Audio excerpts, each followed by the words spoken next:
India का जयशंकर जो है उसने दलाल का लफ्ज़ इस्तेमाल किया, उसके ऊपर ये नहीं बोले। ईरान में बच्चियां शहीद हो गई इतनी सारी, 170 के करीब, नहीं बोले। अमेरिका ने मुज़ाकरात के बीच में जंग छेड़ दी, ये उसके ऊपर भी नहीं बोले। मार्को रूबियो ने इनका पोल खोल दिया, उसके ऊपर भी नहीं बोले।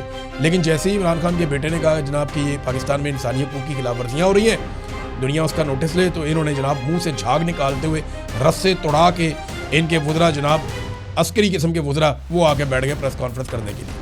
उन्हें शर्म भी नहीं आई कि वो एक जाली खबर के ऊपर, एक फेक न्यूज़ के ऊपर प्रेस कॉन्फ्रेंस कर रहे हैं। पाकिस्तान में हर एक के ऊपर ये पीका लगा देते हैं और ख़ुद जाली खबर के ऊपर पूरी प्रेस कॉन्फ्रेंस करके निकल लेते हैं। ना कोई इन्हें पूछने वाला, ना कोई इनसे सवाल करने वाला। और मैं तब से लेकर अब तक ये पूछ रहा हूँ, भाई वो जगह ही दिखा दो जहाँ पे GSP+ के खिलाफ कोई बात की है इमरान खान के बेटे ने। कोई स्टेटमेंट दिखा दो ना, कोई एक जुमला दिखा दो जहाँ पे हम भी तो ये खबर दें, हमें भी तो पता चले।